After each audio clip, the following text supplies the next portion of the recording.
الشيطان الرجيم بسم الله الرحمن الرحيم إذ يقول المنافقون والذين في قلوبهم مرض غر هؤلاء دينهم ومن يتوكل على الله فإن الله عزيز حكيم ولو ترى إذ يتوفى الذين كفروا الملائكة يضربون وجوههم وأدبارهم وذوقوا عذاب الحريق صدق الله العظيم.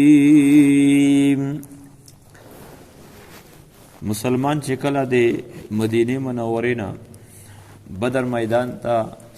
د جهاد په اراده سره اروتله، مدینه منورې کې چې کوم منافقین و یهود و په ظاهره باندې ایمان اروړه و، نن پکې کفر و، نو هغې په خپله کې په مسلمانو پرې ټوکې کولې، وی چې کس وی کنه دا داسې مخصوص کسان دي او دا ورې د مکې خلکو ته روون دي، هغه به سره جنګ به کوي، هغه به قتل کوي،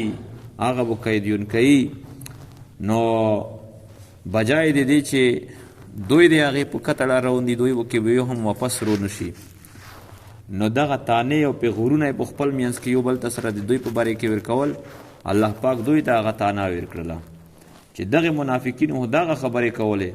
خو په حقیقت کې الله جل جلاله دغه وکړل. دوی وویل چې دا خپل دین دوکه کړي دي، چې موږ خو د الله سره ډېر مضبوط تعلق ته او دا الله ویل چې نه دین نه دي دوکه کړي، په الله توکل او اعتماد ده، او څوک هم چې په الله توکل وکړي نو الله چې د اچا سره عمل شي د هغې دپاره بیا د دنیا کوم طاقت هم چې جمع شي هغې ته هېڅ نقصان نشي ورکوی. او د هغې نه بعد به الله جل جلاله د دغې کفارو حالت او درنګ خپل انعامات د هغې څوک نه شکري او نه قدري وکړي دا الله نسی. نعمتونه د الله جل جلاله طرف نه چې میلاویږي دا څه اسباب نه غوړي، دا یوه ضابطه سړی زده کي. د الله پاک طرف نه کوم نعمت چې میلاویږي دې دپاره څه ضابطه نشته ده، اسباب نشته ده. دا موږ ته چې کوم مال او دولت میلاو دي، عزت میلاو ده، په څه سبب میلاو ده؟ بس الله پاک طرف نه یوه اتیادو میلاو شوي دو، اولاد میلاو شوه ده، دې څه علت نه و. خو لیکن دغه نعمت چې الله پاک کله اخولي د نعمت د اخیستلو د ختم کېدلو اسباب موجود شي، او غټ سبب د نعمت د اخیستلو چې الله خپل نعمت د چا نه که بس کوي، نه شکري دو، نه قدري د نعمت تو د الله نه شکري دو، او درنګې ګناهونه کول دي، نافرمانۍ کول دي. بیا الله پاک چې کله دا شی نه په بنده کې عام شي، نه شکري د الله، نه قدري د نعمت، درنګې د الله نافرماني، الله پاک بیا خپل نعمت چې دا واخلي. اذ یقول المنافقون والذین فی قلوبهم مرض، و هغه وخت کې چې اوویل منافقینو او هغه کسانو چې زړونو کې دوی مرض د نفاقو، غر هؤلاء چې دوکه کړي دي دغه مسلمان خلک، دینهم دین د دوی، لا چې نه دین د دوی نه دي دوکه کړي، الله باندې توکل لا، ومن يتوکل علی الله، څوک چې توکل اعتماد وکړي په الله باندې، فإن الله عزیز حکیم، پس بشک الله جل جلاله غالب ذات تعالی د حکمت والا ذات ته. ولو ترى إذ يتوفى الذين كفروا الملائكة يضربون وجوههم وأدبارهم، د دغې کفارو به حال دی نن دا په دنیا کې مسلمانو پرې ټوکې مسخرې کوي چې کله دغه مړ شي یا مړېږي په هغه وخت کې فرشتې د عذاب به ترغلي، په هغه وخت کې به همدا بچ کېږي نه، پلکونه سټۍ به په سرخوسي په د مخونه په سټونې وایي. ولو ترى اذ يتوفى الذين، او کچیرته ته وخت په هغه وخت کې يتوفى الذين كفروا چې سیلبو بوسي هغه کسانو کفر هغه کسانو چې کافرون دي، څوک په وینو بوسي الملائکه تو فرشتې دی الله پاک، یضربون وجوههم چې دوی وایي مخونه د دوی، و ادبارهم او سټونه د دوی په څه سره، بمقام من حدید، بل ځای کې د قرآن کرسي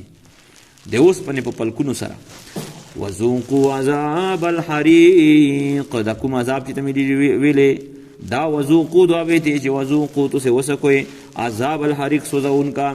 ذالک بما قدمت ایدیکم، دا عذاب چې ملویږي دا په سبب د هغې قدمت ایدیکم قدم د عملتم سره چې عمل کړه سونه دی تاسې وان الله لیس بظلام للعبید او بشک الله پاک نه دا ظلم کوونکی للعبید په بندګانو باندې کداب آل فرعون والذین من قبلهما د دغه کفار مکه حالت هم داسې ده لکه څرنګه حالت د آل فرعونو د فرعونو د هغه لشکرو چې سره د قوت او د دبدبې الله جل جلاله بني اسرائیل چې انتهایی مستضعفین کمزوري وو د دوی په نظ اسام نو الله جل جلاله تباہ برباد کړل نو دارنګې دغه کفار مکه به هم الله جل جلاله داسې هلاک کی کداب آل فرعون حالت دی دوی پشان دی حالت دی آل فرعون دا والذین من قبلهم او دی اغی امتونو پشان من قبلهم چی مخیر دوی نتیر شیو چی عاد و سمودو کفرو بی آیات اللہ دوی کفرو کو پیاتونو دی اللہ جل جلالو سرا فاخذهم الله بذنوبهم لدوی ونی والا اللہ جل جلالو بذنوبهم په سبب دی گناهونو دی دوی سرا ان الله قوی شدید العقاب بشک سر اللہ جل جلالو قوی ذات تا طاقتور ذات تا سخت سزو ورکون کا ذات تا ذالک بان الله لم يكن مغيرا نعمتا انعمها على قوم حتى يغيروا ما بانفسهم ذالک دغه تعذیب دی کفارو چې الله کفارو ته عذاب ورکو دا په سبب د دې نعمتونو نو خصل په سبب دی چې بشک الله جل جلاله لم يكن مغيرا ان د تبديل کون کا نعمتا دی نعمت لرا انعمها على قوم جان انعام کړي په قوم باندې یو انعام کړه الله په قوم باندې الله نوې نو خولي حتی یغیروا ما بانفسهم تر دو پر دوی تبدیل کول وکي ما دی هغې شی بانفسهم چې په نفسونو د دوی کې دا فطري توحید الله جل جلاله په هر چا کې پیدا کړه دا فطري هر څوک موحد ده کل مولود یولد علی الفطره فابواه یهوداني او ینصراني او یمجساني هر بچای چې پیدا کیږي دا په فطرت کې اسلام پیدا کیږي خو بیا مور پلور دی هغه نه یهودي جوړ کړي یا نصراني جوړ کړي یا وینا مجوسي جوړ کړي نو درنګې الله فرمایي چې ا د توحید والا کوم فطرت چې دوی ورکړو ا دوی تبدیل که او مسلسل لګیا دي په شرک کې مبتلا شل الله پاک هغه خپل نعمتونه او نو الله هلاک کړل وان الله سمیع علیم بشک الله پاک اوریدونکی ذات تعلیم ذات ته د علم ذات ته کذاب آل فرعون حالت دوی پشان دی حالت آل فرعون والذین من قبلهم هغه کسانو پشان چې دوی مخکې تیر شوي کذبوا بآیات ربهم دوی تکذیب وکړه په آیاتونو د رب د دوی سره په نشاناتو د رب د دوی سره په معجزاتو د رب د څومره معجزات ورته راغلل صالح علیه السلام پولوس باندې وشه د مخصوص کونی نه ورته راوتله موسی علیه السلام د ټنډۍ نه اژدها ورته جوړ شو عیسی علیه السلام دومره متعدد معجزات هغې ته ظاهر کړل د هغې باوجود هم الله فرمایي چې دوی تکذیب کوه واهلکناهم بذنوبهم نه موږ دوی هلاک کړه په سبب د ګناهونو دوی سره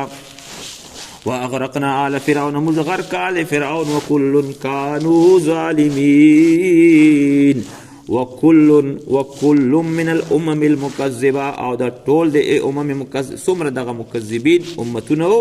دا ټول چې الله فرمایي دا کانوا ظالمین دوی ظلم کوونکي وو ان شر الدواب عند الله الذين كفروا فهم لا يؤمنون بشک سره شر الدواب بدترین د ځناورو عند الله د الله پاک په نسبت باندې الذين كفروا هغه کسان دوی کفر کوي فهم لا يؤمنون پس دوی ایمان نری نو ځناور کې ګوره الله پاک دمرا شعور پیدا کړی چې هغه په ما کا لوړ شه په دې باندې پیږي خو نور د هغې نه فایده نشي اخیستی د جغېدونه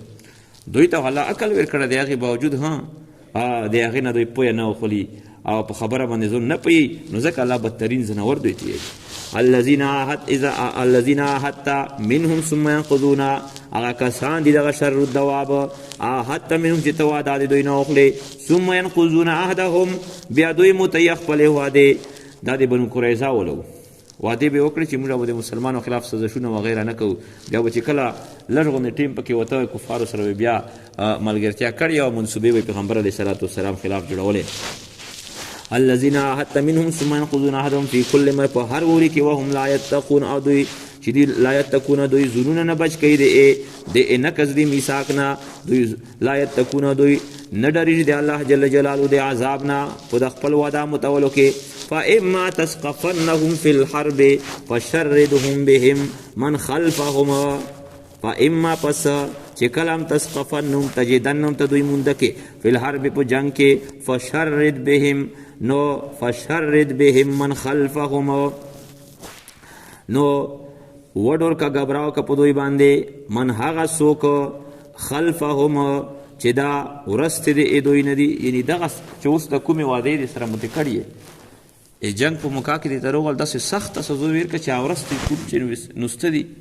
چې هغه هم د دوی عبرت وکړي چې هغه ونه وډور شي چې تاسو په مقابله کې بیا نه منصوبه جوړئ او نه جنگ ترته وریږي.